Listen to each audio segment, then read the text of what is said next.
So it would seem the city of Windsor is having something of a graffiti problem. Huh. I wonder what the artist could have meant by that.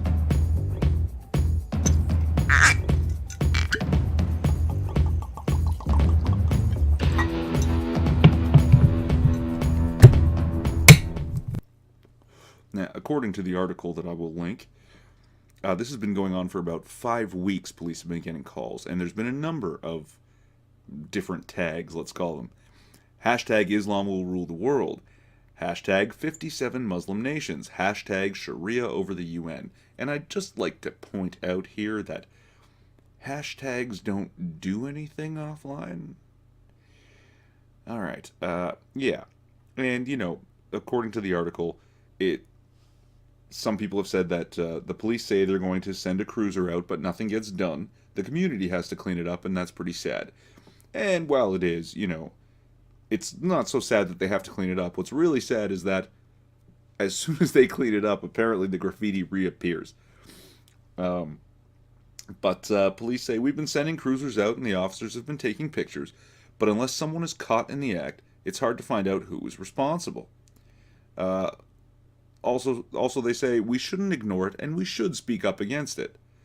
But we shouldn't make a bigger deal out of it than it is. And I mean, yeah, it's just some graffiti, I mean, I think that's handled under Section 430 of the Criminal Code.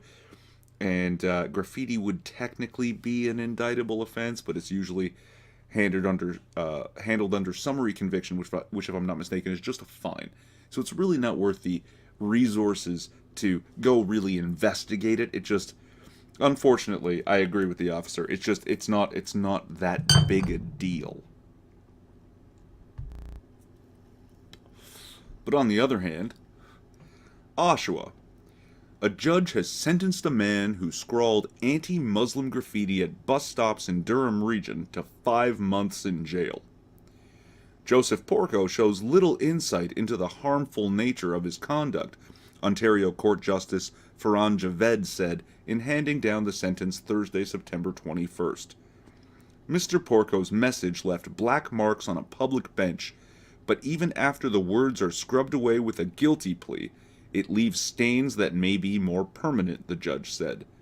Mr. Porco's message was both hateful and hurtful to the community, and needs to be deterred. Porco, 56, of Oshawa, pleaded guilty to a single count of mischief. He was arrested after Durham police began investigating more than a dozen incidents of someone scrawling "No More Muslims" in February and March of this year on Durham Region Transit bus shelters in Pickering, Ajax, Whitby, and Oshawa. Oh, man. And I know the argument is that, it's somehow hateful against Muslims. But wouldn't the graffiti in Windsor be considered hateful against everyone that isn't Muslims? Right. So, this one guy in Oshawa gets sentenced to 5 months in jail for graffiti, and in Windsor, they won't even investigate it, and Muslim Banksy gets a pass? Is this a tale of two cities, or is this a tale of two standards? Fuck you. Relevant links to shit I said in the description? Maybe. I'm Irving Twin. Like, subscribe, or don't. It's a free country. At least it used to be.